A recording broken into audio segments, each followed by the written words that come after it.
we can address your questions at the end. We have so much information, and we met a couple times and try like let's focus in. I mean, we probably could have 10-hour conversation if you just let us go. Yep. So we're trying to make it as user friendly as possible. And this may be just the first of many, so who knows? And we're probably going to further improvisation. We sort of have a format, but that's probably going to change, or I might want to lob it over to Roxxanne or vice versa, because what we're talking about, the kind of parallel eras. So yeah, so bear with us. We do know what we're doing. We should have called it parallel belly dance worlds. Parallel eras, yes. And we were talking about the fact that we probably shouldn't have called it East Coast, West Coast, because it's very specifically Boston, LA. It doesn't, I'm not talking about New York. Sorry, Scott. And there's nobody, we don't have information on San Francisco. So these are all belly dance club scenes that need to be documented. I'm just putting that out there right now. So we're hoping this will spark some interest, and like we said, this is probably the first of several, and we can work on collaborating more with other folks and representing all the scenes. Exactly. But if anything, we hope it inspires people to get started on documenting their area, because we need it. Yeah. And also somebody said Chicago, Detroit. Detroit is a huge Arabic scene. Detroit, and Aziza just posted about Chicago. Yeah, Chicago as well. Exactly. This presentation today is really like just the dipping our toe into the pool of this conversation, because there is just so much information. So, but there is a connection because Roxxanne's dad comes from Boston. So that's what that's the thread on which we are basing this presentation. Right. That's the connection. I think we can get started, right? I think we okay. So if we can introduce ourselves, I'm Amy Smith.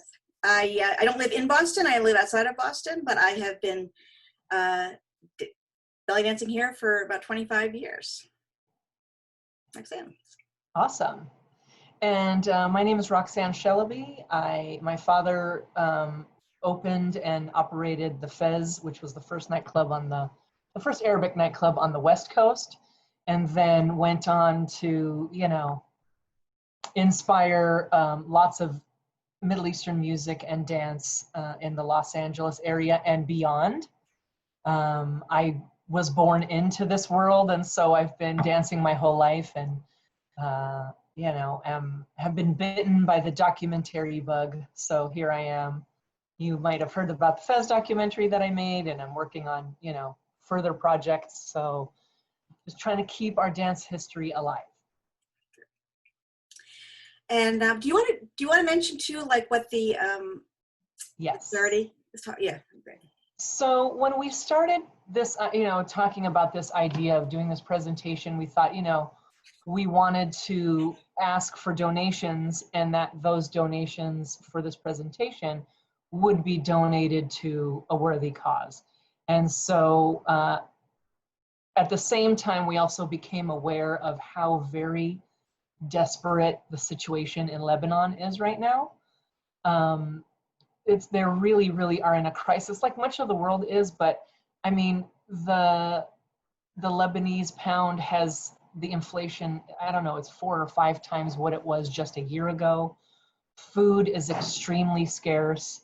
And so we thought, since we're kind of talking about this world and our tie to the Syrian Lebanese community, why not donate to the Lebanese food bank?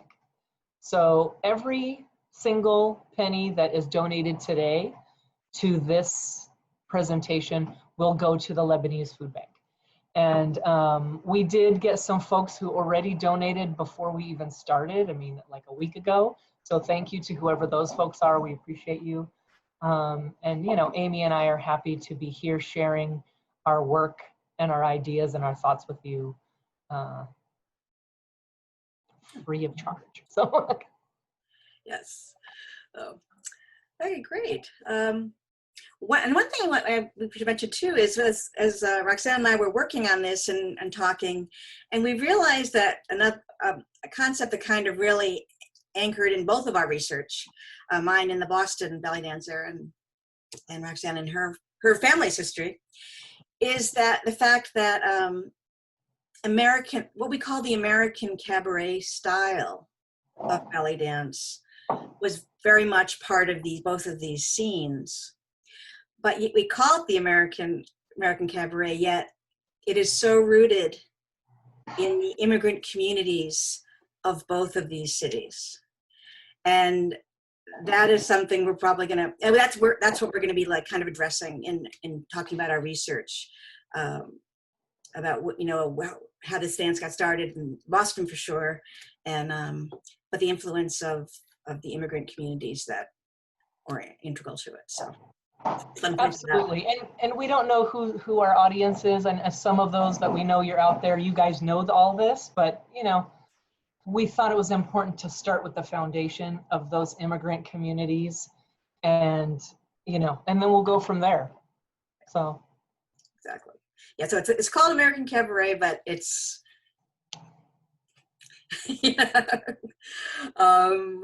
it's really like the American melting pot, I guess. Right? There you go. Yeah. Absolutely. Okay. So I guess I'm going to start, right? And then and just Roxanne, you just jump in where you. I will. Yes, don't worry. Exactly. All right. Let me share my screen. All right. Oops. Sorry. There we go. There. So I have been working on looking at researching the history of belly dance in the Boston and New England area, and it originally started out as a documentary effort. And Roxanne has been and Sarah have been so encouraging. Money is always an issue, but in the meantime, I'm just carrying on, and I have a website I can share with you later. I'm hoping to do some more articles and collecting and archiving information about that important era, which we call it the nightclub era, and it's like the 50s through the 80s here in Boston. And right now, what I'm kind of focusing on, there's so many rabbit holes. But I'm looking at how the nightclubs probably arose out of the immigrant social clubs that were common at the time, right? And then the other one, which is a little harder, but I got some good leads, is like, there's probably like a dancer or dancer zero here in Boston that like, and their influences ripple down into how we perform belly dance here in this area. So this picture is I think it's just so adorable. But that is that young boy playing the violin is John Barbarian, who is a very famous oud player. And this is his father, and this is him. They would play at home, and this is true of many. Immigrants, families. They would have music and dance at home. One musician here, Leon Janikian, told me that they would pull the chairs back on Sundays, and there would be some dancing. They'd play instruments, singing. John, I interviewed John. There was another picture that I loved, and I have to fix it up, but it shows not only a big room full of people playing instruments, and a lot of the women were playing the oud too, which is very cool. But so this is like their common experience. There's a singer here, famous Lebanese singer, George Shamoun, and he told me that they would have afternoons of tarab at their house. So this incredible rich ethnic history in tradition is kind of the root of everything, right? And to me, it speaks to the importance of the music more than anything else. And as dancers, but it's about the music first and foremost. Can I jump in right here? Absolutely. Because I think this is where our paths start to cross, at least the Boston, LA path. So my father, Lou Shelaby, he was born in Lawrence, Massachusetts. His parents were Syrian Lebanese. And for those of you guys who out there are like, what does Syrian Lebanese mean? For the immigrants who came from then Syria, like my grandparents, before the creation of the country of Lebanon, it was just sort of a region. So my grandparents left there and they left the country of Syria. They called themselves Syrians. You know, we speak Syrian, we eat Syrian bread and Syrian food and Syrian music. And then later, so then, you know, Lebanon became a country and our family is from a village that is now part of Lebanon. So there's a huge group of immigrants that came to the United States, especially to Lawrence, through Lawrence, Massachusetts, and then on to Boston and other areas that are considered Syrian Lebanese because of that immigration process. So my grandparents owned like a brownstone building in the south end of Boston, which now no longer exists. That whole area has been torn down, and I hear it's called the Big Dig, some process happening in Boston forever. So it was like a 5-story, you know, building. And so the way that my grandparents made their living was to rent out, like they kept the first 2 floors for the family because they had 5 kids. And they rented out rooms to people, and I'm guessing that some of those people would have been Syrian Lebanese immigrants that came to the house. And later on, my dad and his sisters became hairdressers, so they turned one of the floors into a hair salon. And that home was sort of the center for their community. My grandmother was an excellent cook. And one of the reasons my dad went on later on the West Coast to build the Fez. But my dad was a musician, and he, along with other musicians from up and down the Eastern Seaboard, they would go to New Hampshire and they would go to to New York and back and forth, Maine and other places, all up and down the New England Seaboard. And so this group of musicians from churches and from, you know, the local community would play at haflis and maharajans, but they would also play in people's living rooms. So there were lots and lots of parties in people's living rooms, including my grandparents. So it's really kind of, I don't know, I wish I could have experienced it, but I came along much later.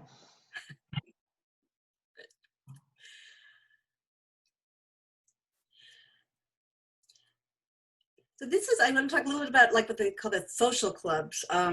So like every immigrant community has them, right? Like up here where I live north of Boston, and there's town next over, Amesbury, like has the Saint Jacques Club, and that's for French, you know, French people.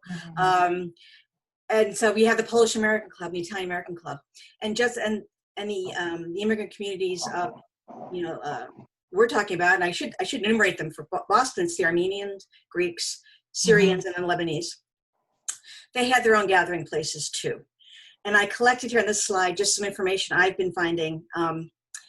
Interestingly, Roxxanne, you mentioned your family lives in Lawrence, but there was a large Armenian population in Lawrence too. And I had found this newspaper article about a Lawrence coffee house, Armenian coffee house.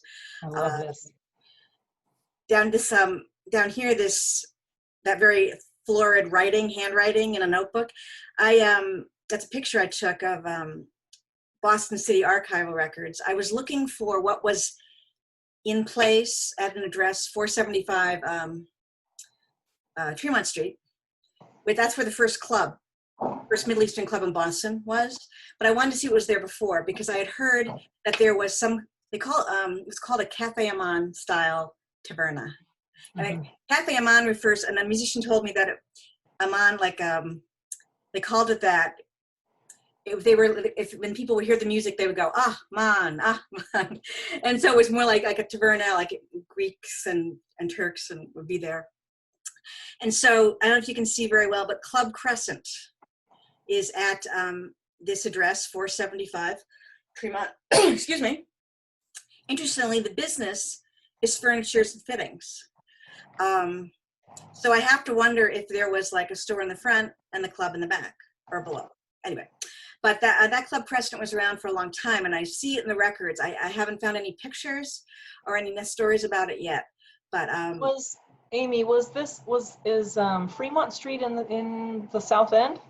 Fremont Street is in the South End. Yes. Okay, good. I remembered. Yay. Yes. It sounds familiar, and Club Crescent sounds very familiar. Oh, good.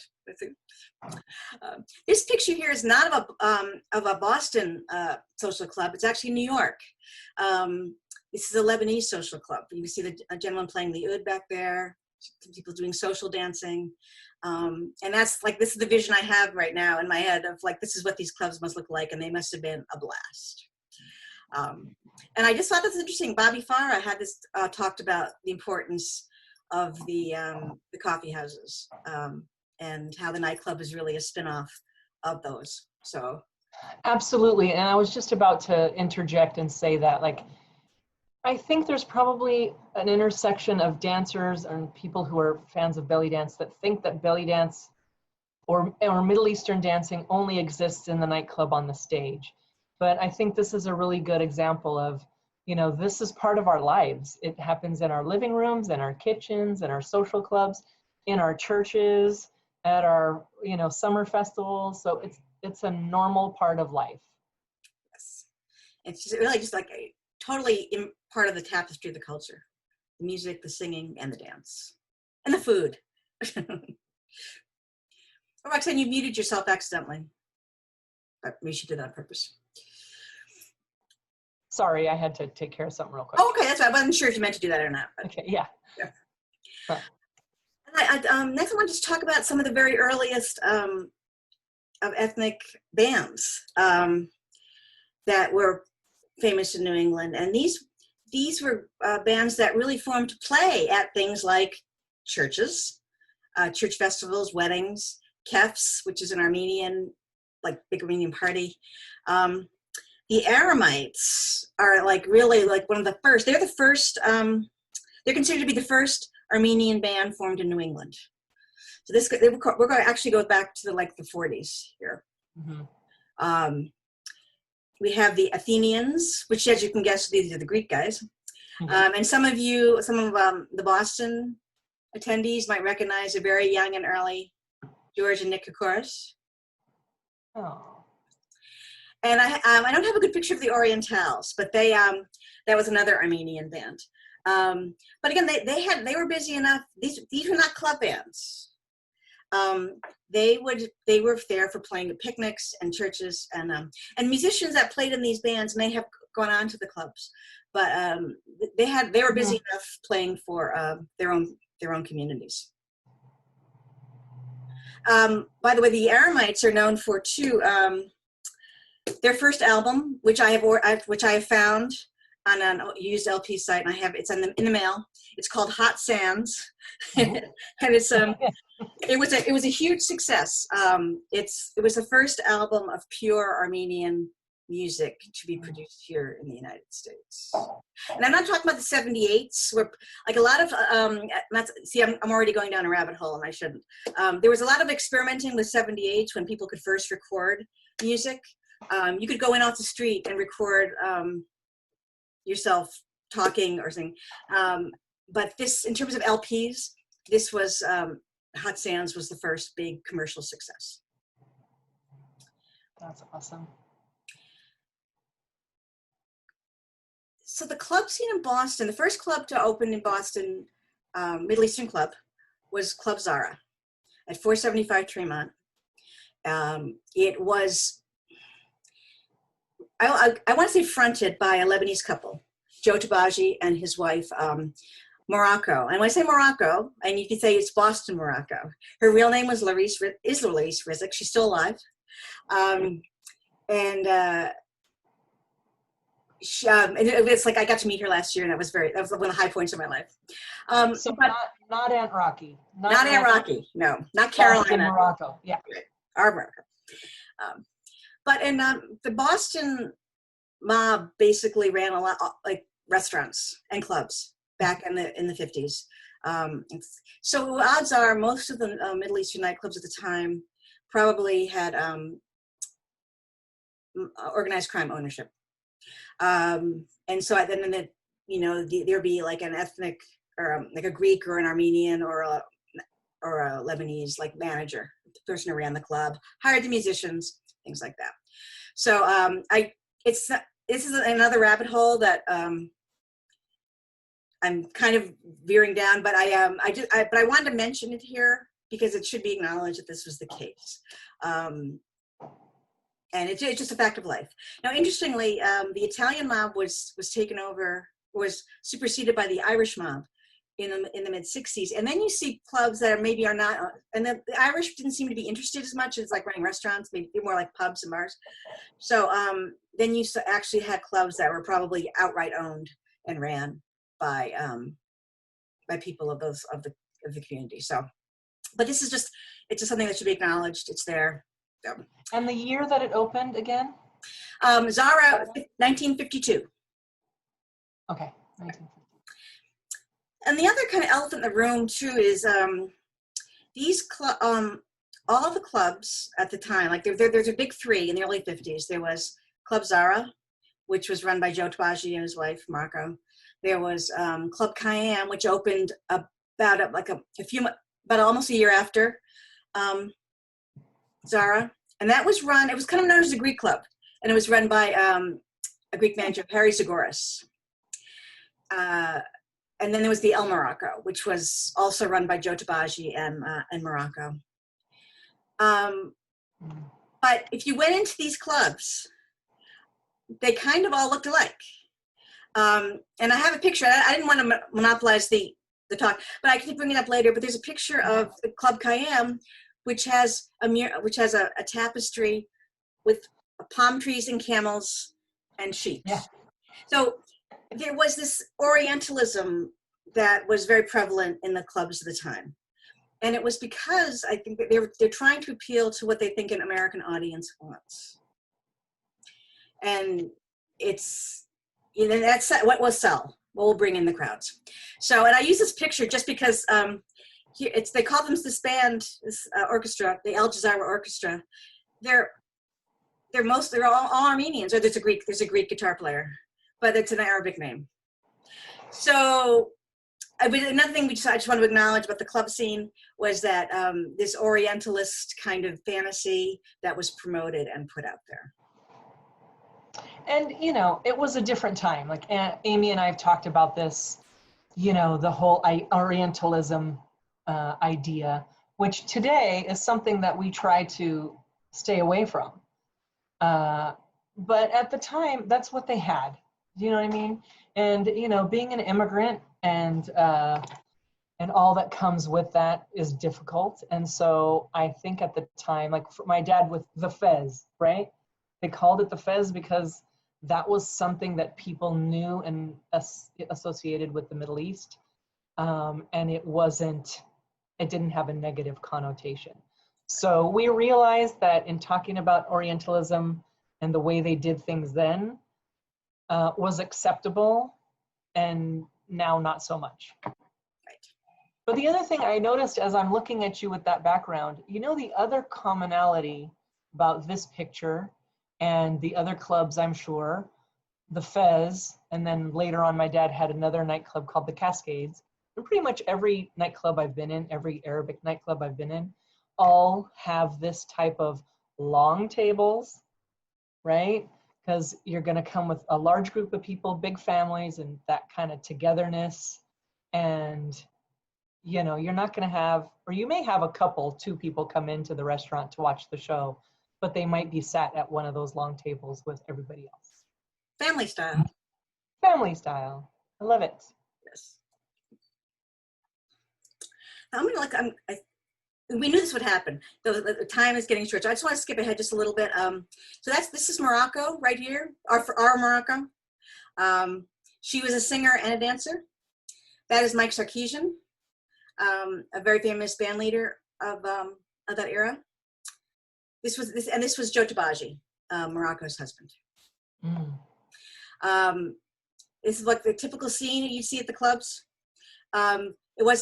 back then dancers were expected after your show, you would get on the stage and you would play zills or a tambourine or a drum. Here as well. I love that.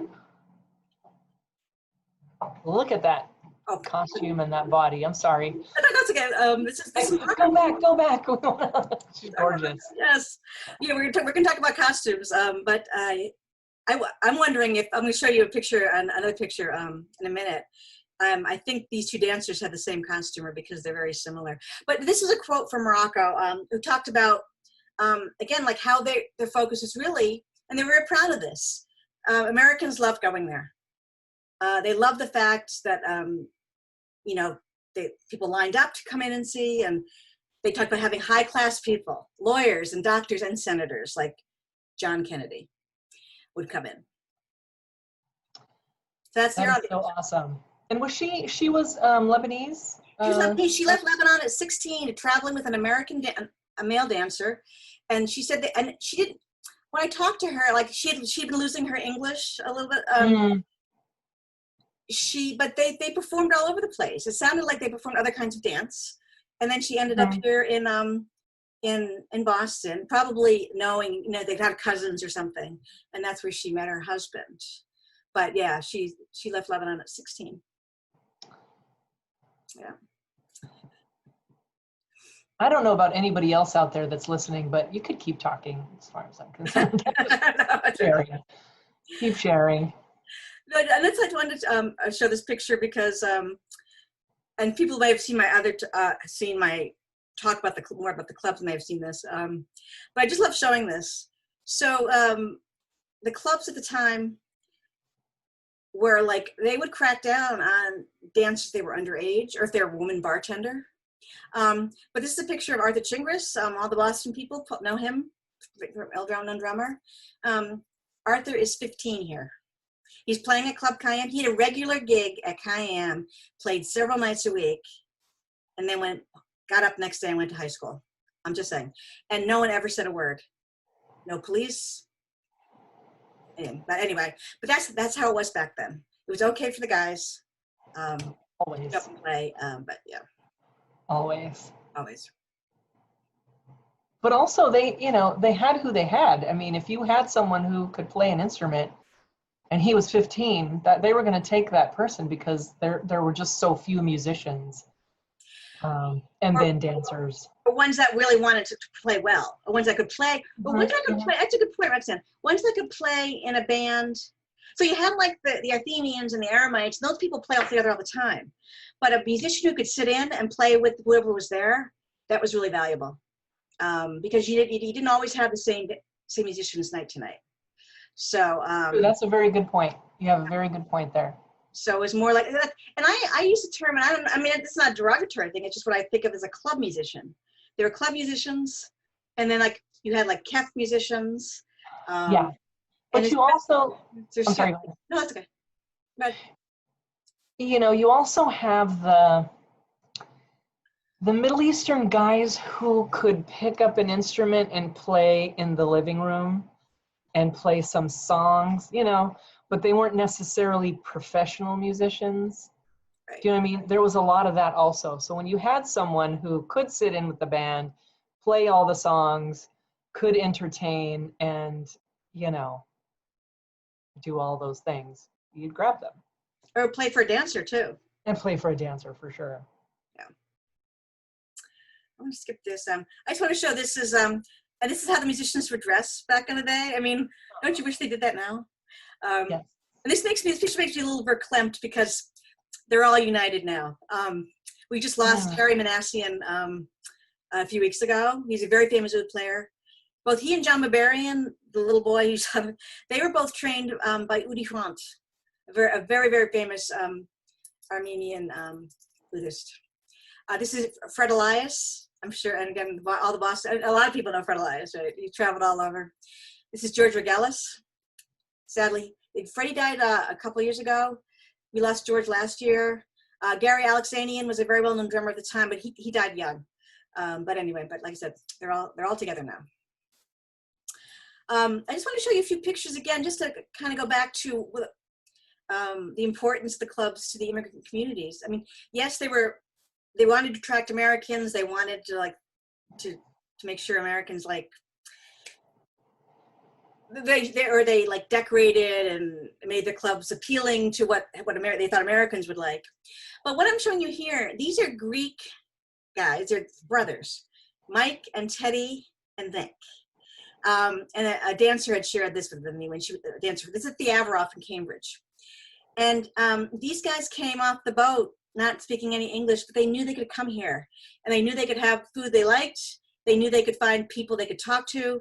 They knew they could hear music that they knew, and they knew they could dance. So, you know, this is in the 70s, but it was still so critical to, you know, the people of these communities. And sadly, this is Teddy right here. We just lost him last year, and I had the opportunity to meet him and interview him. But he would go to the Averoff 7 nights a week. Yeah. 7 nights a week, and you know, so it was like home. I heard that a lot from people, that they were there, whichever club was their club, when the club started, that they were there every night. So this is the Averoff. You see the stage here. That's what's behind me here in black and white is the Averoff. So you can see the stage here, but that's over to my right. But I have a list of this is Massachusetts nightclubs and restaurants that had music and dancing.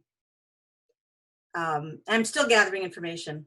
I think I'd like to do a map of Massachusetts to show, because you had the Greek clubs tended to congregate along Route 1 in Peabody and Saugus, where this like Syrian and Lebanese clubs tend to be like south of Boston, and then in Lawrence. So it'd be an interesting exercise to maybe superimpose the clubs on the ethnic communities. Of course, Lowell, Greek, sorry. But Lowell's, you know, a lot of Greeks there. Sorry, go ahead. You're giving me all these ideas. I'm gonna have to quit my job. How are we gonna make all this happen? I don't know. We'll have to get a grant. There's so much. There's so much. Dancer Zero. So thus far, and this is an article from the Boston Globe in 1969. They interviewed Harry Zagoras, who ran Kayam, and it talked about how he thought the only women who really knew how to dance were in the Middle East. Fancy that! And when he introduced belly dancing to Club Kayam, it said he began with they call a Near Eastern girl, but an Algerian woman named Badia. And I have found other information about Badia. She's referenced in a lot of Boston Globe articles. I have her mundane name, but I cannot find it in immigrant records yet. And I have to try New York and ask. I assume that she would have come through Boston, but I think she might have, you know, I'm going to try Ellis Island. But anyway, but here he's in black and white. He's giving her credit. And he also talks about a few other native Mideasterns, notably Morocco, Lebanon. So this to me is really significant, because this is Dancer Zero. The Dancer Zero were of the culture. These were, you know, when they performed, and then and they didn't teach classes like we get classes now. But if they saw somebody who could get up and dance, who was interested, they would recruit them. But you know, you learned by watching.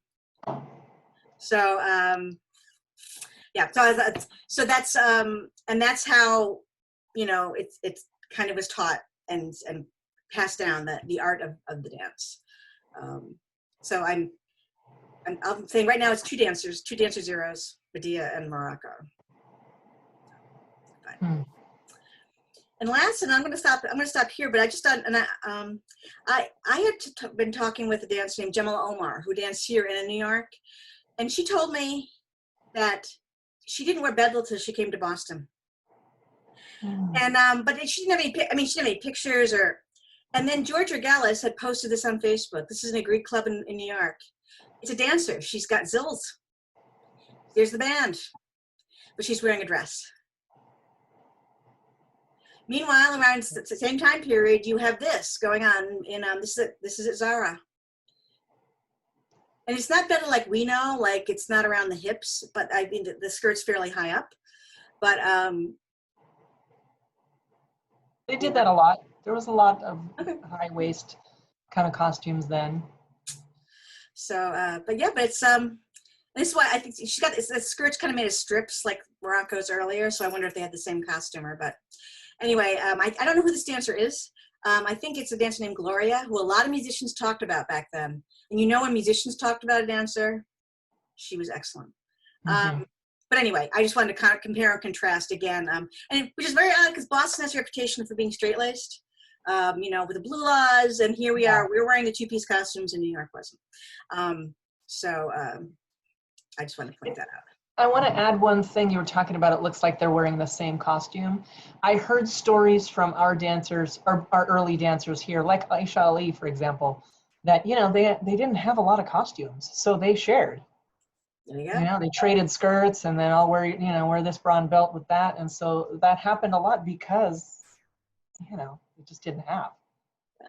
So, well, I'll stop here, and I'll lob it over to you. Okay. I'm gonna stop sharing. Okay. I hope you all don't mind we have lost our timeline and we're going longer than we had anticipated.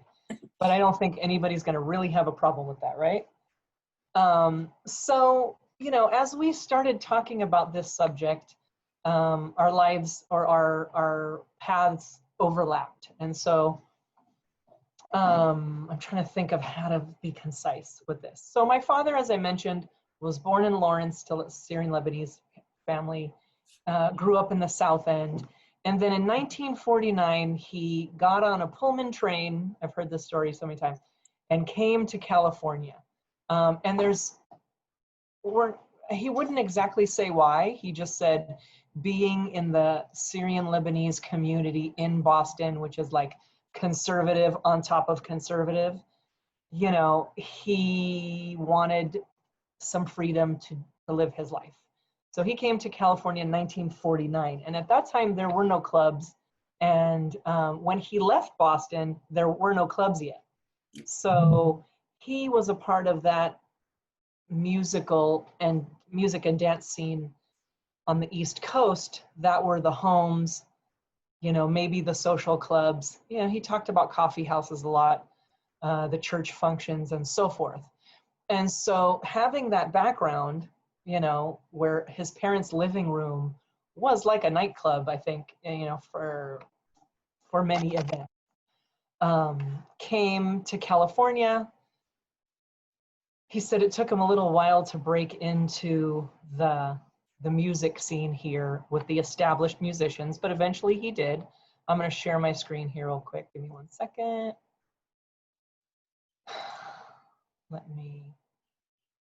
Sorry. I got all carried away and then got what I was doing. And so, sorry guys, technical difficulties here for 1 second. I got to get out of.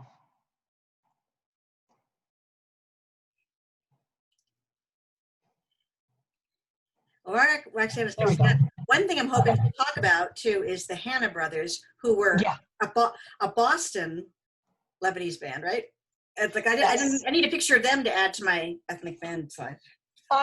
There are pictures of them in the Fez documentary. And so I have to start by telling you guys that a lot of my stuff is in storage at the moment. And so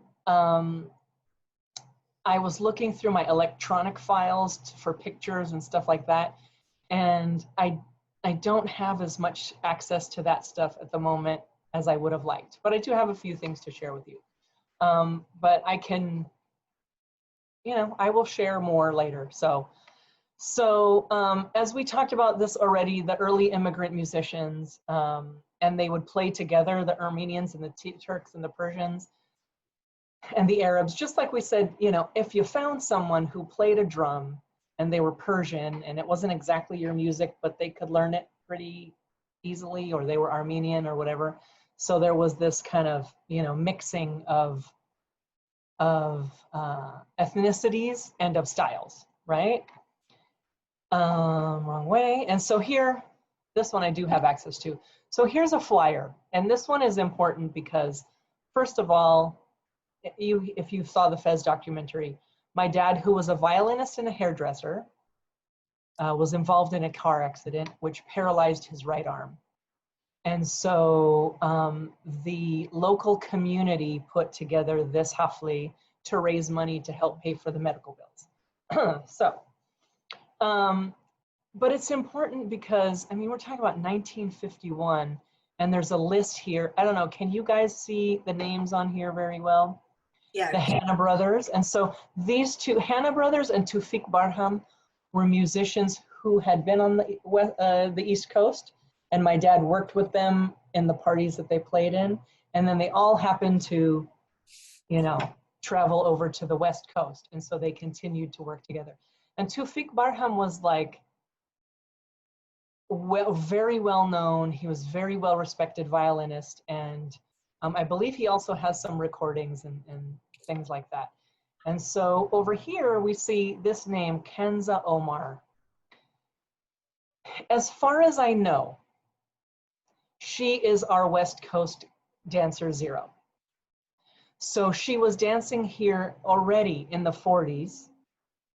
She is Algerian, no, Moroccan, and settled here. She never danced in nightclubs. She actually kind of died early under some unknown circumstances. So I have a picture of her coming up here. So this was, you know, at a social club, and they had, you know, parties like this, and all these musicians, David Bonassar, really David Abu Nassar, which got Americanized to Bonassar, is here in Las Vegas, and he played at the Fez, and, you know, all these folks kind of worked together and traveled together musically and in performing. And so, as I mentioned, Kenza Omar was, as far as I know, she's the first dancer that anybody knows of on the West Coast. She came from Morocco. I thought she was Turkish because my dad always talked about her doing that thing where she'd do a back bend and hold a chair in her teeth. If I ever find a picture of that, you know, I'll be sharing that. And so she did a few Hollywood movies. She had bit parts in Hollywood movies. And she danced at the Arabic community parties. And then later, we have Maya Medwar, who the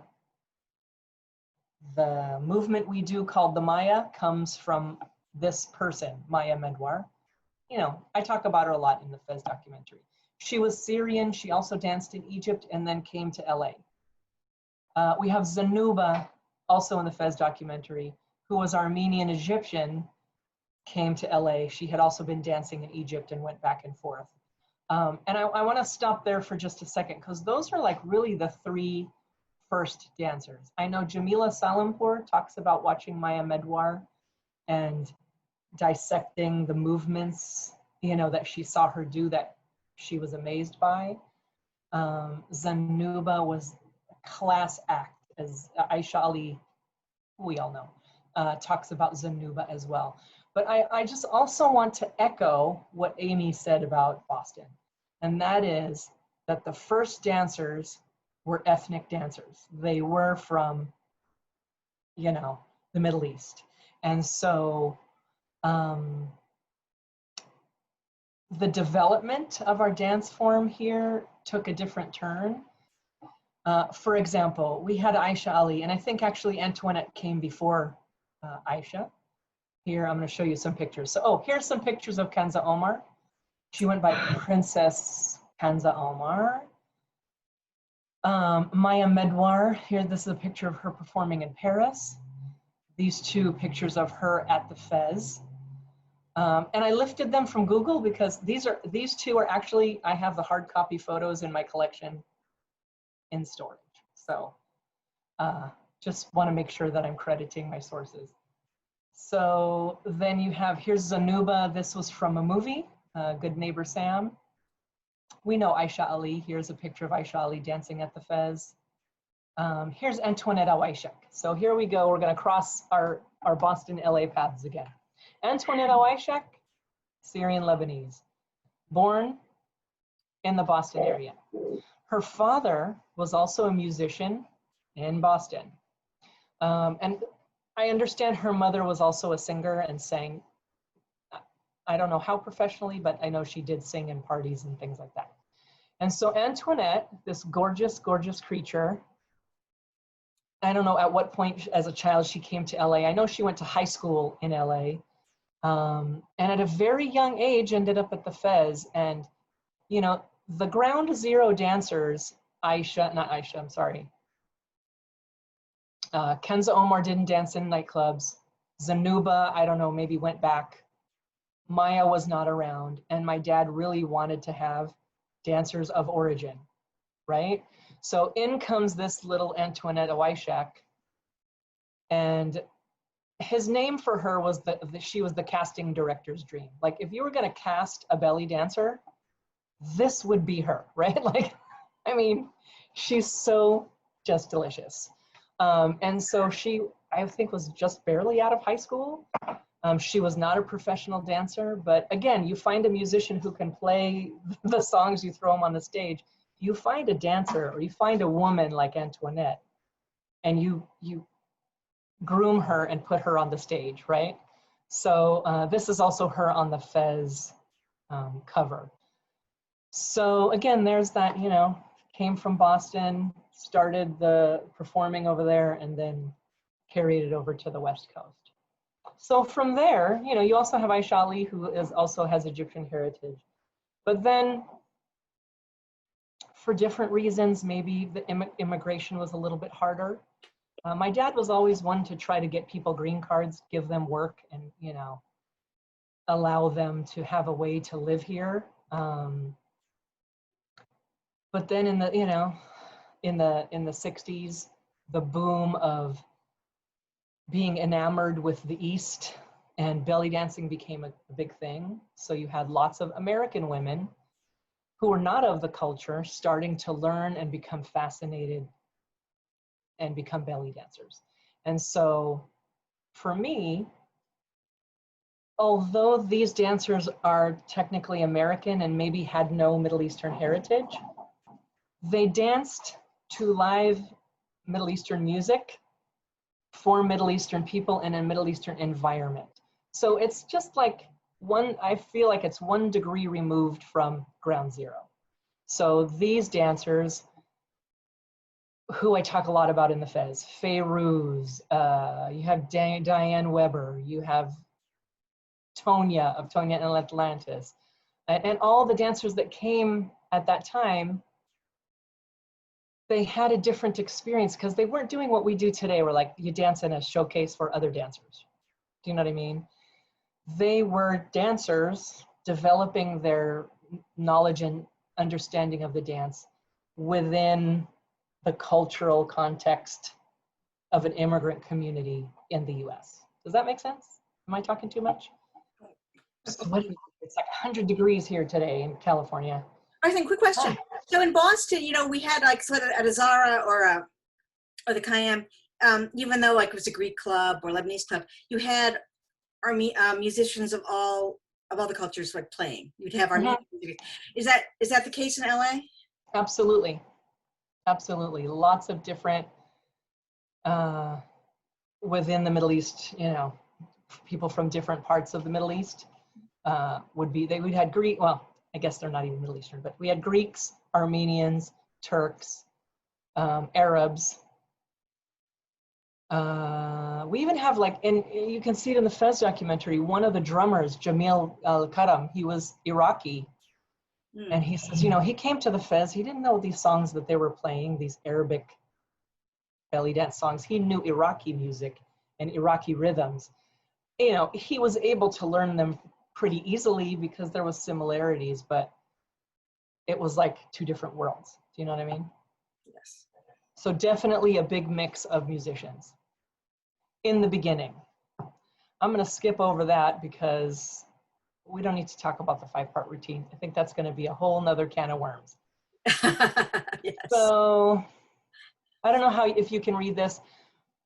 Amy is giving me ideas. Like, I had to really be very specific in my documenting of the Fez because there's just so much more information that I had to focus my research on just the Fez when my dad owned it and at that time. But we have such a rich history of Middle Eastern places in Los Angeles and around Los Angeles. So I started jotting down some names. You know, this isn't in no particular order, except for the Fez being first because it was first, period. So the venues that we had for dancing, as we talked about, the homes, churches, parks, halls, festivals, and so forth. And you'll notice some similar names to the ones on the East Coast. Aside from the Fez, we had the Egyptian Gardens, the Seventh Veil, Shaker's Oasis, Omar Khayyam, Abu Nawas, which later became Coco's, Ali Baba, Haji Baba, the Greek Village, Athenian Gardens, Cabaret Tehran, the Cascades, Apadana, and Byblos. This is not a complete list. This is me jotting down from memory what I can remember. And someone out there who wants to continue, you know, if you know Kamala Al-Mansar, Kamala has done quite a bit of documenting of the LA scene. I know she has a lot of stuff on Gilded Serpent, so you can find some stuff there, but we really need to continue to document the LA scene because, I mean, these are all venues that have had belly dancing. Byblos is one that is still around. I mean, I think it's the only one that is still an Arabic nightclub, and I think it might be 30 years, maybe longer, maybe 40 years. Anyway, so yeah, so we're very fortunate that, you know, coming from the East Coast and then from the Middle East here to the West Coast, we have a huge scene here because we also have a huge population, and now it's like bigger than ever. So my next steps, I'm going to start documenting about the Cascades, which was the club my dad had after the Fez. So stay tuned for that. Shameless plug, sorry. Here's just some pictures I found. Here's my dad at the Fez with Jane Mansfield. Because, you know, we talked about that Orientalism and creating that mood of, 1,001 nights and all that. And we did have lots of celebrities come and participate, not only at the Fez, but at many of the Arabic places.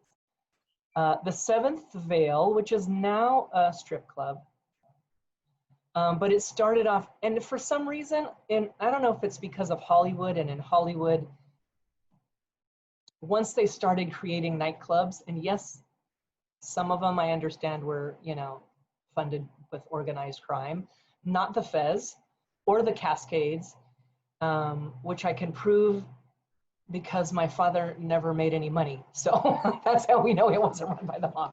So my dad's places were much more family and artistic oriented than the typical nightclub. So because these Arabic nightclubs had a liquor license, had a stage, were nicely decorated, once they were not Arabic nightclubs anymore, several of them have become strip clubs and are still strip clubs. So I found this, I thought this was great. An Evening at the Seventh Veil, Richard Hakopian, Jack Chalikian. It's a great album. Yeah. Yeah, it's really good. Yeah, I thought this was really great. And so here's Kamala. Kamala is dancing at one of the other Hollywood nightclubs called Haji Baba. Here's my little Fez picture. And then I found this just kind of reiterate what Amy said. Let me see if this video will play. Can you hold on. Can you see this video? Oh no, I think I have to, hold on. Let me stop sharing. Let me share over here. Okay. Real quick.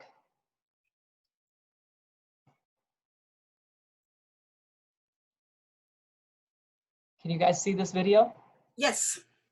Okay, so this, I just happened upon this. This is at the Cascades, my dad's club, which was in Anaheim, near Disneyland, about an hour away from LA. But we talk about, you know, being a home for immigrants, right? Here we have a couple guys, they're gonna be dancing a little Khaliji, and then there's a belly dancer. The long tables, right? The dark atmosphere. So here we have.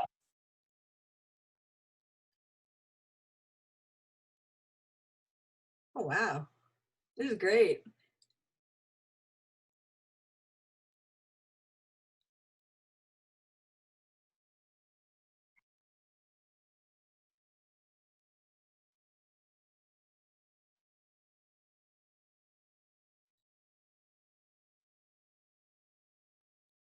Look at this.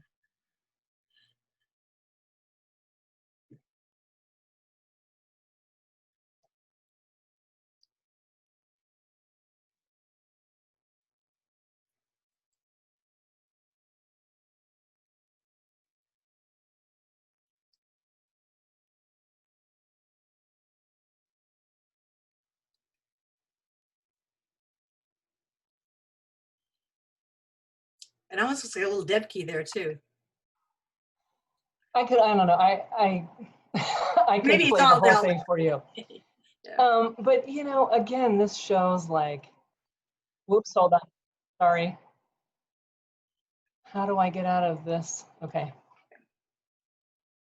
And was there sound with that, or was that just was that filmed silently? Oh, there was no music? No, we didn't hear any music. Oh no. But it does have sound. I'll post the video. Lily did. Lily. Oh, Lily post. Thank you, Lily. You can watch it for yourself because then you have Nabila doing a belly dance set. So, you know, I think that for me, this really shows that these clubs, like you walk into those clubs, you're in another world. You're not in Anaheim. You're not in Hollywood. You're not in Boston. You are back in the old country. And so not only was it a place for the people to come and, you know, maintain their connection with their culture, also a place for Americans and other foreigners to come and learn and experience. But it really was another world. It really, really was. And so that video that I just showed you, that was where I spent my childhood. So I'm going to end with this, but my dad closed the Fez. No, my dad sold the Fez when I was 1. Then later on, he opened the Cascades. So for the majority of my childhood was in that room, on that stage, or watching people dancing on that stage. So wow, exciting stuff. Thank you for posting the links, folks. I don't know, I have a million other things. Like she talked about rabbit holes. I mean, trying to put this presentation together, it's like you go down one rabbit hole, like, okay, no, that's a whole nother presentation. So it feels like we're going to have to touch on the 5-part routine in a separate presentation, because I think so. That came up, we were talking about playing this, and I told her what I knew about the 5-part routine and how I heard it was Mike Sarkeesian who did it. And Roxxanne goes, but no, I thought it started out here. So it's, there's lots of stories of where and how the 5-part routine started. So yes. We'll get to that. We'll get to that. But maybe open up for questions now. If anybody have a question, if you raise your hand at the bottom of your screen, you should have a little like hand thingy. If you raise your hand, I can unmute you, and you can. Oh, I see one. Hang on. Yay! Oh, Carolyn. Carolyn, hi, Carolyn. You may have to unmute yourself, Carolyn. I've unmuted you on this side. Carolyn was a part of this scene. First of all, it's so lovely to hear your voice, Roxxanne. Likewise. It's fantastic. And, you know, when you're going on about my memoir, because Jamila, of course, was my mommy teacher, and I found that step so easy, and she always used to make me show everybody, even I was a baby dancer, she said, look at this one. How does she get it so easy? I don't know. Anyway, this is fabulous, but I came in on it, and I would definitely like to donate, but I don't know where to do it because I saw there was a thing earlier, but I came in late on this. So I'll repost it, and so it'll be in the chat. I'll post it in the chat. I'll do that again. It says, yeah, PayPal me at Nightclub Era. So you can just send it through PayPal. I don't do PayPal. I don't do PayPal. I do. We can talk later if you want to send a check or something. We could do it that way as well. Yes. Okay. But thank you for that. And just again, a reminder to everybody that, you know, we're trying to do this not only to increase the body of knowledge of our dance form and music and ethnic community, but also to help those in need in Lebanon. So even if you could donate $5, please do. This makes me want to cry for good reasons. Oh, good. It's nice to hear you, and I'm glad you could be here. Thank you, sweetheart. Thanks, Carolyn. Now, Aziza has a question about a Boston dancer. And Aziza, you can talk. All righty. I'm so glad Carolyn came. I invited her. Yay, Carolyn. Thank you for doing that. Here. Yeah, she's a sweet lady. Well, the last time we talked, I talked about the Averoff, but earlier on, when I was a small child, my mother was brought in from New York as a guest at the Plaza at the Bradford Hotel. So that's a very fond memory for me, first off, let me say, because everybody was really nice there. And there was a Greek singing duo called,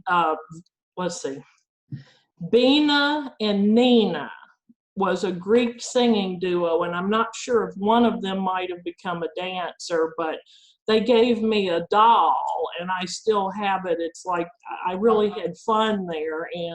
But anyway, one of my mother's friends from New York was originally from Boston. And she was one of her that worked with her in the New York scene. She came to visit us. She was a Boston girl, and her dance name at least, was Cassandra, which may have been her real name too. I'm not really sure. It's a good old, like Greek origin name. And she was a tall girl with kind of a light brown hair. And I remember her coming to our hotel room. She wore a trench coat, like a really classy, like early 70s kind of, light camel colored trench coat. But anyway, I've heard of Cassandra of Minneapolis. It's not her. For some reason, nobody can quite figure out who Cassandra from Boston who worked New York. Any ideas? I do. I have a picture of her too, which I'll email you. I don't know if I can dig it up now. But great. I'd love to see it. Yeah. Was it Cassandra with the K, right? Well, now that I didn't know. As a child, you just hear, hey, this is Cassandra. Hey, you don't know how it's spelled. I was tiny. I was a little child. It was Cassandra I'm thinking of. She was very well known, and she danced with Kasim, who's a very well known male dancer here. Right. Oh, she danced with him before Zabeth? Yes. Oh, wow. Okay. Now that's making sense to me, because I knew Cassandra was interested in doing a duet, because my mother had inspired everybody in the early 60s in New York by being the first dancer in Greektown to found a dance company, straight on folk dance company, because she missed her husband, who was her dance partner, and Greektown in New York did not take male dancers. So that was the origin of that, and she thought Middle Eastern deserved to have a dance company. So when their company was going, and a lot of people got inspired even in New York to say, hey, we don't have to solo belly dance. Wouldn't it be cool to have a man that is our partner somewhere? I mean, even if they couldn't work there. So there you go. Now that's her. I remember her very well. Oh, wow. Look at that. Oh, God. Oh, wow. And I would love, if you would send me that, I'd love it. She was very nice. She and Johanna were like friends from way back. So, I mean, she came to our hotel room at the Bradford Hotel. And anyway, well, and I'll be honest with you, that's what, if you say, well, what do you remember about all of this? I remember that it was a family. When you performed these places, you made friendships. It was an ethnic thing. Like for me, also being from the ethnic culture, it had a strong, I had my identity and all that. But the thing is, that's why I think it was harder when a lot of this faded away. I don't think people realize how much you miss people. You miss that, hey, And then all of a sudden it's just gone. That we'll save that for another time. But I had some really sad years when a lot of this stuff died away. But thank you for sharing that. I'm curious, like I said, let me know what her real name was, and I would love to have that. Send me that photo. I'll send it to you, Susie. No problem. I appreciate it, and thank you. I'll let someone else take a turn instead of hogging. I do want to add something real quick that she just made me think of. Again, for the younger folks out there who may be listening to this at some point in time, we live in a world right now where, like you can go to the supermarket and get hummus. It's like as popular as peanut butter. Do you know what I mean? So popular that many people don't even know hummus is tied to a culture, right? But you have to understand, huh? Not the same. No, but what I'm saying is that, back then, in these times that we're talking about, the only place outside of a family home that you were going to go and eat your food and hear your music, because, maybe someone had a record that they brought from the old country, but that was it. So for the people who left their homes and their home countries to immigrate to the United States, it was these opportunities that they had to experience their food, their music, their dancing, their culture. Yeah. Other questions out there? Let's see. Or comments? Yeah, questions, comments, wish list of topics? Wish list, yeah.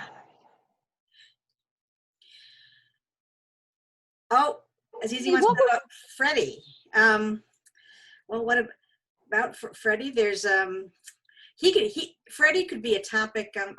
Lisa wants a webinar on the AMCAB 5-part routine. I feel that's on our future for sure. Yeah, but Freddie, Freddie's is a course in and of himself. I mean, he's just epic, and he was everywhere. He's from Manchester, New Hampshire. He was known for playing in Boston, but he was in New York. And musicians tend to travel more too. And Roxxanne and I talked about this. Musicians would tend to Boston, New York, Washington, Philadelphia, Detroit. And I'm sure out your way, they probably did the same thing. They traveled around. Absolutely. Yeah. So Freddie was everywhere. I have a picture of Freddie, I think, in Las Vegas. I mean, Las Vegas was big. Yeah. But, sorry. Neighbor's asking about the image behind me. So maybe this is the Averoff, Cambridge. So, but anyway, yeah. So I feel like I just talk about Freddie. That would take all night. So, but maybe I'll put him on. Maybe we should talk about musicians. That would be a good focus too at some point. Specific musicians of our. Any other questions? Come on, we thought you guys were going to have a million things to say out there. I know. Amy. Sahara says anything we want to talk about is fine with her. Amy, were you a dancer? Yes. What was your dance name? Elisa Affett, but I wasn't. I was more of a hobbyist dancer. I started dancing in the early 90s. And so I caught, my teachers, though, were either taught by nightclub era dancers or nightclub era dancers themselves, which is how I got into this. I had wonderful teachers who, they took us to Kefs. We learned how to dance to live music here. I didn't start out dancing to choreography. When I started to want to dance out, we learned to dance in the, in the clubs. Gretchen has a good question. And yes, where is Shining when we need her? I should have sent her a personal invite. So Gretchen says, did all of those musicians from different places playing together change the music at all? Or were they good at adapting to different styles? I will say that both. I mean, it did definitely change the music, but they were good at, depending on the musician. Some not so much. Right. But, a typical routine, and some of our esteemed guests here in this conversation could probably tell us better than I can. But in a typical routine that in those days, you might have an Arabic song, and then you'd have a Greek song, and then you'd have, you know, an Armenian song. So the set in itself was much more pan-Middle Eastern, until later on when we had an influx of Egyptians. But that wasn't until the 80s, maybe mid to late 80s. And then the more orchestrated, like Egyptian red, what do you want to call it? Wall of sound. Wall of sound, yeah. You know, that strong Egyptian orchestrated sound came in after that. And boy, what a difference that was. Yeah. Yes. And what I will say, in the Boston scene, what was significant about the musicians here, they all played together, the Armenians, Greeks, Arabs. But you know what I think, and the Armenians, you know, they don't have a history of belly dance in their culture at all. Yet they are the most prevalent and most the musicians you'll see here in the scene. What was interesting though is they brought the Turkish repertoire.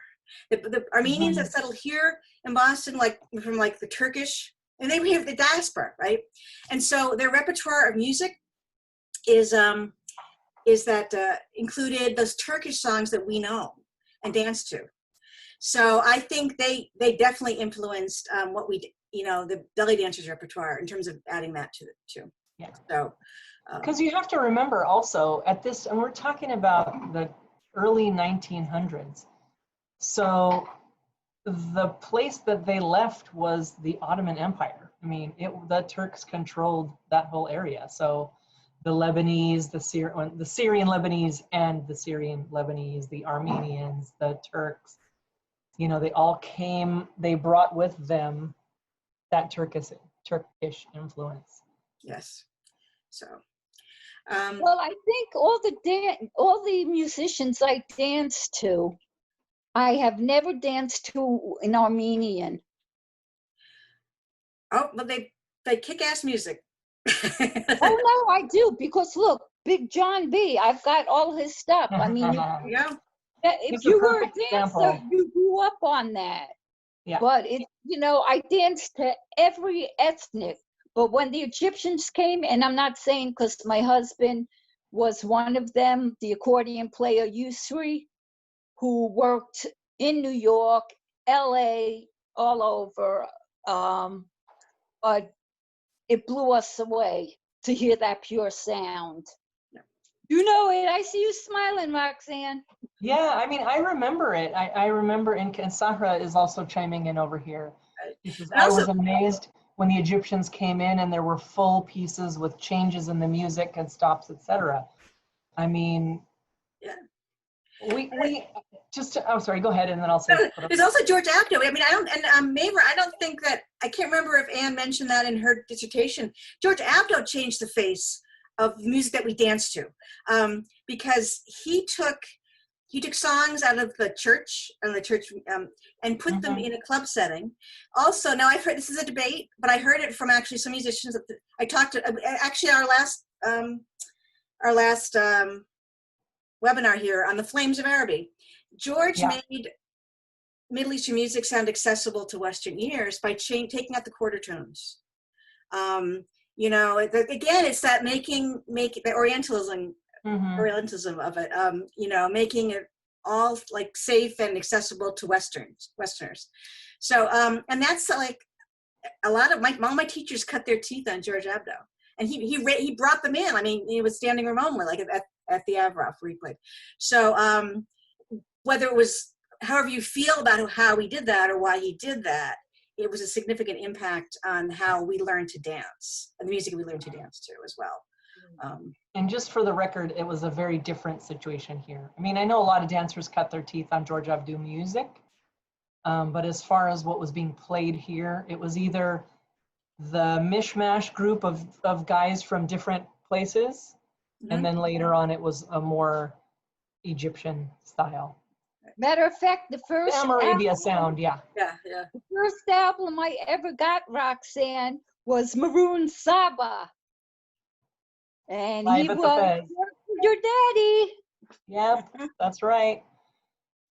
And yeah, if any of you out there that are listening don't have the Fez album, I have it digitized so you can have an electronic copy. And if you don't have the Fez documentary, shoot me an email and I'd be happy to send those to you guys. I have it.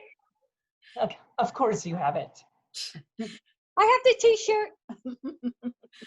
So Yeah. maybe we're asked to see a few of the slides. I'll just show quickly some of the other slides that I had. Yeah, please. Let's see what I have here. What I was going to add while you're doing that is, I mean, I remember, this is how old I am. How did I get this old? I'm not sure.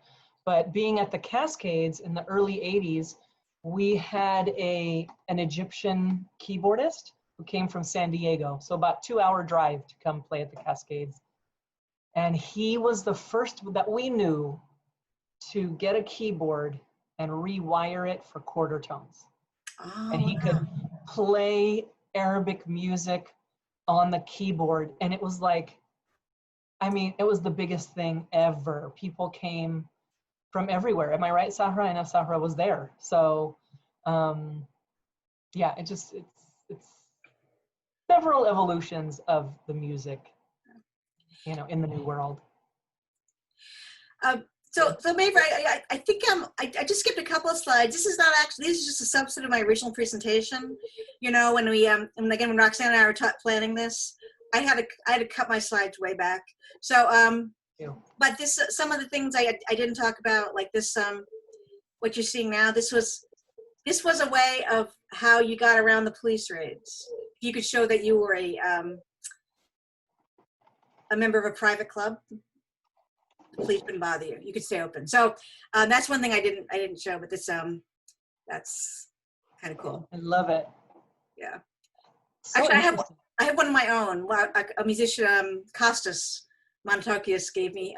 He had an extra, and he gave me. So I have my own membership card. I have an anecdote about Morocco and Boston, if you have a minute. Sure, let me bring her up. Please. My mom's friend, a New York Morocco, who got my mother into belly dancing, like pretty much twisted her arm because my mom was 32 and it danced her butt off and didn't want to work anymore, but she said, you have to do this. But anyway, they were really good friends. Mm-hmm. And so at the time, Morocco got Johanna into dancing in '61. There was an agent for the East Coast, a guy named Tony Roftopoulos. If you worked any of the East Coast clubs at that time, you went through him. And he actually knew at some point that Larice, I think that's her name, the Boston Morocco, was going to retire. So he had New York Morocco, before she took that name, ride up to Boston to ask the permission of the Boston Morocco to use her name, and she did. She said, yes, you can use that. I'm not. I didn't know that, Susie. That's awesome. Yeah. So, and also, ironically, with that story, this Tony Roftopoulos guy, it's like for some reason, my mom's like, wonder why nobody mentions him anymore. I believe he was also a hairdresser. I believe I'm remembering this part correctly. Oh, funny. That he retired fairly early in the 60s from being in charge of this, getting people work in the clubs. And I think that he lived in Long Island and just went and decided to do hair. I may have him confused with someone else, but I think that's what happened with this guy. If you ever want to research him, you know, maybe somebody living now does remember him. I am clueless about where he went, because I heard all about him, you know, for years, and he was like before my time. So it's just a little something you might research. His name was Tony Roftopoulos. So, and he did help. He helped both. You know, he helped Morocco and New York go get her name in, and then she. Wow, that's awesome. All right, that's all I had to say. Thank you. So interesting. And I think so you reminded me of something else in talking about him having 2 jobs or whatever. Uh-huh. You know, a lot of these musicians at that time had to have a day job because you know, they were immigrants and they had big families and they had to support their family. And, you know, a lot of them, like the Hanna brothers who came from Boston to the West Coast. I mean, they had a mechanic shop and they would work all day on cars and then they'd work all night in the nightclub. And so I think it was probably a different story for dancers from what I understand at that time. But later on, I think it became better for musicians to be able to make a living from music. The union in New York was very strong. Our Eddie Kochak was in charge of, he was the head of the union. So I have to admit, now I don't know about Boston in the 60s, but the musicians that I do know flocked from the foreign countries into Manhattan. They were making bank. They wore diamond rings. They were really kicking butt with money. That's good. And the dancers made, I mean, really for the time when you think how cheap it was to live in these cities back then, they were making buku bucks and could have a really nice apartment with beautiful furniture. And it just, you know, later it you know, it changed. But in New York, it was that way. I would think maybe Boston too, but Amy might know more about that. I don't remember. Yeah. Carolyn has a really interesting question. So she says, I mentioned Byblos being the only Arabic nightclub in LA, but heard they don't play for the dancers. So to clarify, there are other Arabic nightclubs in I would say, Southern California. Byblos is the only one that is still open from those days. You know what I mean? Everything else has closed down and other newer ones have opened up. So yeah, we have the really misfortune, at least here, I don't know if this is happening everywhere in the United States, but in the Arabic clubs, the dancer is dancing to recorded music when the band is on a break. Oh, gosh. And it's heartbreaking. There is not one nightclub where dancers are dancing to live music. Oh. Only like parties. I produce a show, which currently I'm calling Fez Nights, where dancers can dance to live music. But other than, you know, a few certain shows or parties here and there, everything is happening to recorded music. And I think there's different reasons for that. I'll try to give you my short answer. And that is that the immigrant population, I would say the Middle Eastern population in Southern California has skyrocketed. So back in the days of the Fez, for example, when you had people from all over the Middle East and the Greeks and, you know, and the Turks and the Armenians and everybody came together at their one place. There's so many places now that you go to this place for Lebanese, you go to this place for Egyptian, you go to that place for Khaliji.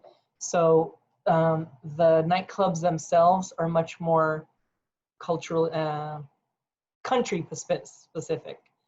And those musicians, many of whom have just come over, don't want to have anything to do with the dancer. They have a different perspective about belly dancing than we do and than we did at the time.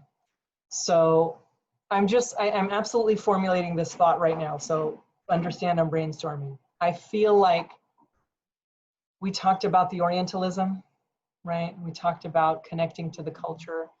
And in these days, in the 50s and the 60s, the early days of the nightclub, that place was the place where you could go connect with your culture, and belly dancing was part of that. And people were okay with it for the most part. Since then, things have become much more conservative and traditional and religious in some ways. So the view of belly dancing here for those communities is changing. So the musicians, they don't want to play for the dancer. It's also harder to play for the dancer. They want to play for the people. And so. And I hate to interject this, Please. but I don't, you know, I'm one of these people, I really hate to put other people down. I hate it. But I think part of the problem, there is some problem with the perception of some of the dancers I won't even name them, but even just a couple that were very kind of had a raunchy background getting popular in Egypt. And believe it or not, like you're saying, they're coming from over there. Their last view, I'll give you an example. My mother would have never worn a costume with male hands grabbing your boobs. That was stripper stuff. That was burlesque. Not that there's anything wrong with that. That's like a whole nother being. But it was not a belly dance costume. So here you're watching some of these gals from, say, the last 30 years in Egypt, and they're doing a lot of really outrageous, making faces and leaning over in these hands. And you're like, not that all of them do that, but there's that sector that kind of got popular. It's thought of, it's not that flowing, graceful kind of ancient antiquity, you know, shiftatelli or whatever. It's this other animal. And I think that they got more conservative then as those cultures had more revolutions and got more conservative. Then by the time they get here, it's like, you might as well say you're a prostitute. And it's very depressing. As a dancer who felt really that musicians loved playing for you, not just had to play for you or thought you were nice or what. I mean, that really there was a marriage of, because dance is the physical interpretation of music. One does not exist without the other. It's a marriage. So the fact that that is like tainted somehow is very depressing as a dancer. I just can't even. Well, let me interject something here also. There was always been great fights about this. In San Francisco, the Bay Area, of course, we went out for tips. Well, the club owners paid us so cheaply, we had to live off our tips. And I had never, because I would have kicked someone's ass, most people know, but there's ways of getting tipped that it doesn't have to be obscene. And, you know, that too. But now, you know, you're talking about dancers now in San Francisco, because I live in New York now. Unfortunately, you know, we have COVID, plus I'm disabled, so I can't get into the city. But the point is that what breaks my heart is that once a month, certain restaurants will open their doors and have musicians play for the dancers, but the dancers are dancing for free. And yeah, there's a lot of that kind of. It's East Coast, and the same on the East Coast too. I mean, because we have a lot of dancers who want to dance, and it's of course again pre-COVID. Yeah, but and I think it's important to mention one thing: the ease of recorded music has also changed things. So it's not so much just that the musicians don't play for the dancers, that's one thing, but dancers themselves are choosing recorded music over live music. I've experienced it as I have dancers in my shows go, can't I just, you know, use my CD? Because they can't dance to improv. Right, to choreograph. Like we were brought up to dance back in the 70s. That's exactly it. I don't think I could learn a choreograph, to be honest with you. Yeah. Scott has, let's say, what I feel ended the era of golden age of nightclubs. This includes rock, jazz, etc. In New York, at least, is the transition of cash businesses. Oh, that's interesting. To credit cards, escalating rents, and the Mideast is no longer flying carpets and happy harems. That's absolutely very well said, Scott. Yeah. Scott Wilson of Serena Wilson. Yes. You know what I mean? And the mafia, I'm going to, if I may interject one little thing. I mean, it's about New York, forgive me, but it's brief. About the mafia, I was with my mother when her friends were shaken down for protection because the cabaret laws had been rescinded. And again, now this is New York, you talk about blue laws in Boston or whatever. The cabaret laws had kept out the mafia very successfully out of New York nightclubs. And then when I again don't want to get into politics now, but we had a mayor in the late 60s that all of a sudden everything was undone. You had the pornography. The mafia wanted to run pornography out of nearby, the old Greek town on 8th Avenue. They were encroaching, and they thought, you know what, while we're here, let's shake down people for protection money. And I won't go into the whole thing, but I saw and knew of our friends having their places torn up. I'll save the rest for another time. They ruined the most lucrative sector in Manhattan. We had Greektown and Astoria, like Greek clubs there, but no, the 8th Avenue scene was just it. That was so big that once you had people destroy that, a lot of that then in New York died out. You know, early on, like by 1980, you had almost nothing left in the entire city of Manhattan, like nothing. And all those people out of work. So that's another factor in urban areas, is the sleaze factor too. If it's nearby, and there's nothing to protect you from it, a lot of people that are family people will clear out. They'll just give up and say, you know, I can't deal with this. Let me just, shut her down. That's so different than anything I ever experienced. I can't even imagine. Oh, wow. Yep. There are differences. That's why it's interesting to share stories, because while we have similar experiences, we have some that are just completely different, and you learn something from For that. sure.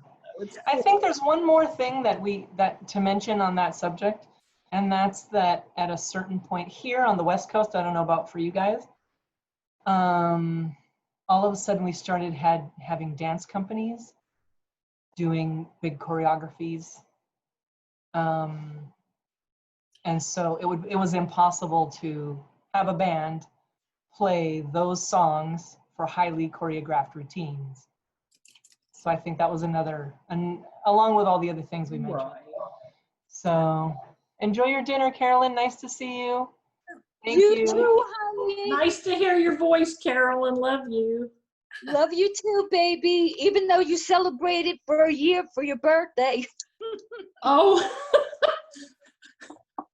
A year? I don't know what that means, but thank you.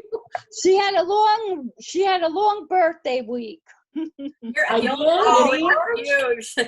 Okay, she's talking about me. I was just thinking, wow, a birthday year. Maybe I'll do that. No, I've never had. I wish. Just kidding. I went a month the longest. Oh, really? Scott is saying his mother brought him to the Egyptian Garden in LA. Oh, cool. The movie.